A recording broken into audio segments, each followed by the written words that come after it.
Kepala Departemen Kebijakan Makro Prudensial Bank Indonesia Solikin M. Juhro masih bersama kami di Kompas Bisnis pagi ini. Pak Solikin, kita ngobrol lagi. Ini beberapa pekan lalu juga BI sudah meluncurkan buku kajian stabilitas keuangan nomor 42, Pak. Nah, apa yang menarik dari kajian ini?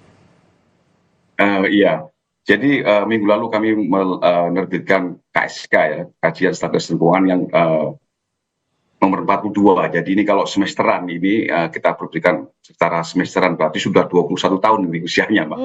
Ini KSK ini menyajikan hasil asesmen juga kajian terhadap perkembangan stabilitas keuangan secara menyeluruh terkait dengan intermediasi, kemudian terkait dengan ketahanan tentunya ya, maupun juga terkait dengan aspek-aspek pengembangan inklusi ekonomi keuangan dan hijau. Dan ini serta juga ada beberapa respon kebijakan Bank Indonesia maupun proyeksi dan arah makro prudensial ke depan. Nah, KSK ini kalau kita lihat dari segi temanya ya, kemarin kita mengusung tema mendorong peningkatan intermediasi di tengah ketidakpastian global. Jadi memang ini tentunya tema ini diangkat dengan memperhatikan tantangan global dan domestik ya yang kita hadapi saat ini. Dan kalau kita melihat dari maksud yang lebih luas lagi, memang ini semacam bagian dari komunikasi atas apa yang kami lihat dan kita lakukan agar dapat dipahami dan menjadi pembelajaran yang baik bagi semua stakeholders, masyarakat, kalangan industri ya, kemudian juga otoritas, bahkan ini kaum akademisi dan para peneliti. Ini karena di dalam KSK kali ini spesial, Mbak, karena kita juga menyertakan box ya. Box itu adalah ulasan mengenai isu atau yang lebih detail gitu. Jadi kalau di dalam report itu biasanya kita kajian itu kan ada yang umum, ada di dalam bodinya, tetapi box ini yang penting kalau para akademisi, para pemerhati ekonomi keuangan ingin mendalami, itu ada di spesifik box seperti itu, Mbak. Dan ini bisa tentunya di-download di website kami ya di Bank Indonesia secara gratis tentunya. Oh, oke, ini seru sekali karena semua orang akhirnya bisa baca apa yang dilakukan oleh BI di special box tadi, Pak. Tapi selain yang spesial tadi, Pak Solikin, cerita ini di acara yang sama juga BI bilang kalau akan memperkuat implementasi KLM. Nah, perkembangan KLM ini sejauh apa sih, Pak? Dan apakah memang efektif untuk mendorong penyaluran kredit? Iya, KLM ya, kebijakan insentif likuiditas makroprudensial. Ini pertama kita kalau kita lihat teman-teman semuanya, ini ditujukan memang untuk mendorong pertumbuhan kredit lebih lanjut ya, khususnya untuk sektor-sektor yang memiliki daya ungkit yang besar gitu ya, daya ungkit yang besar atau backward dan forward linkage untuk upaya mendorong pertumbuhan ekonomi. Nah, ini sifatnya insentif, Pak. Jadi teman-teman pemberian ini insentif, sehingga kalau kita lihat Bank Indonesia ini menyediakan insentif itu sekitar 4% gitu, bukan sekitar, adalah 4% dari dana pihak ketiga. Jadi ini sekitar 270 triliun rupiah itu insentifnya. Nah, di dalam prakteknya memang kalau kita lihat KLM ini kan kemarin kita launching di Februari ya, di Oktober. Nah, di awal Oktober ini telah berjumlah sekitar sekarang ini yang dimanfaatkan itu adalah 163,3 triliun.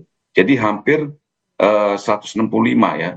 Jadi sehingga masih ada ruang lagi 100 triliun yang nanti perlu dimanfaatkan oleh perbankan. Nah, tambahan KLM ini, insentif ini penting. Ini menjadikan bahwa memberikan tadi insentif bagi bank-bank itu, manakala dia bisa menyalurkan kredit pada sektor-sektor prioritas ya, misalkan sektor yang hilirisasi, apakah itu yang minerba maupun yang non minerba, sektor perumahan, pariwisata ya, dan juga kita bicara terkait dengan pengembangan UMKM hijau. Semua ini kita dukung yang sepanjang itu memiliki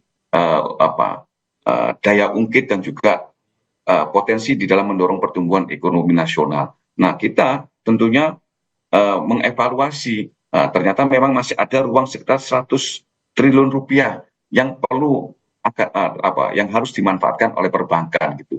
Nah, inilah yang nanti kemarin disampaikan oleh Pak Gubernur, bahwasanya dalam waktu dekat kita akan melakukan menyampaikan penguatan KLM itu, sehingga itu bisa mengoptimalkan 4% tadi lah. Ya, tentunya dari sektor-sektor yang ada sekarang ini, prioritas yang ada sekarang ini dioptimalkan gitu ya penyalurannya, dan juga memperluas tadi. Jadi memperluas sektor-sektor lain yang memiliki potensi di dalam mendukung pertumbuhan ekonomi. Misalkan tadi ekonomi kreatif masih ada, sektor perdagangan, gitu, sektor pendukung hilirisasi. Ini masih banyak sektor-sektor yang memang masih perlu dioptimalkan, dan di sini kita tentunya sektor perbankan dan dunia usaha tentunya bisa menyambut baik penguatan KLM ini, dan ini harapan kita bisa mendukung pertumbuhan kredit lebih lanjut dan tentunya pertumbuhan ekonomi ke depan yang lebih kuat gitu. Oke, yang artinya tidak hanya untuk memperkuat ketahanan perbankan, tapi tentunya sistem keuangan secara umum. Nah, kalau soal sistem keuangan secara umum, Pak, di 2024, bagaimana proyeksi BI? Iya, jadi memang begini, kita semua udah memahami, tadi juga kami singgung di depan, bahwasanya perekonomian global ini masih diliputi oleh ketidakpastian tinggi ya. Kalau kita lihat dari sisi pertumbuhan ekonominya masih tertahan nih, dan juga dalam konteks kebijakan moneternya negara-negara maju ini masih pengetatan ini masih bertahan lama gitu, atau higher for longer. Ya, ini menjadi tantangan dan juga menyebabkan sektor keuangan ini masih diliputi oleh ketidakpastian. Nah, bagaimana ini dampaknya ke dalam domestik, dan tadi kami singgung, kita syukuri dengan ekonomi yang tumbuh sekitar 5% ya.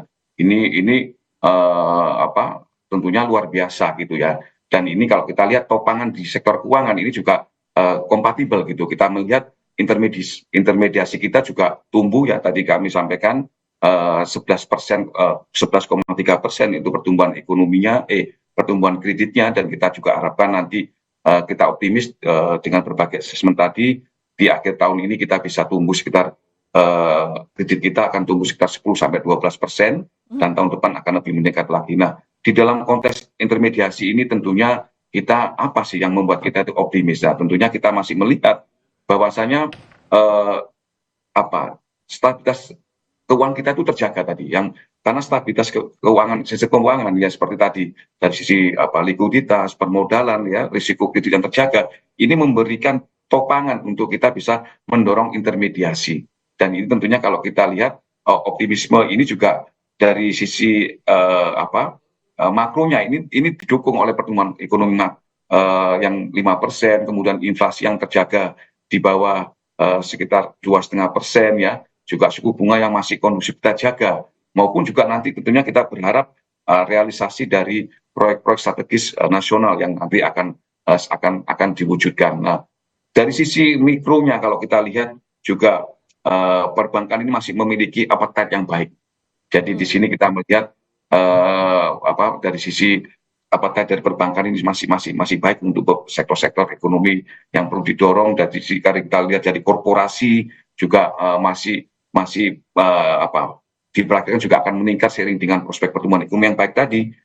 Untuk rumah tangga juga demikian, masih resilient. Jadi all and all itu kalau kita lihat bahwasanya di tengah ketidakpastian ekonomi global yang masih tinggi itu, ekonomi kita tumbuh kuat, kemudian stabilitas sistem keuangan terjaga dengan baik, intermediasi jalan, dan insya Allah kita akan bisa mencapai target pertumbuhan ekonomi maupun juga dari sisi pertumbuhan kredit sebesar 10,12% di tahun ini, dan juga ke depan bisa lebih tinggi lagi sekitar 11-13% dengan stabilitas sistem keuangan yang masih terjaga dengan baik. Demikian, Pak. Jadi masih tetap optimis akan double digit untuk pertumbuhan kredit. Terima kasih Pak Solikin sudah berbagi pagi ini di Kompas Bisnis. Sampai ketemu lagi Pak, sehat selalu. Dan saudara, usai jeda kami akan hadirkan kembali lanjutan dari sidang sengketa Pilpres 2024 langsung dari Mahkamah Konstitusi. Saya Pascal Siswari undur diri, terima kasih, sampai jumpa.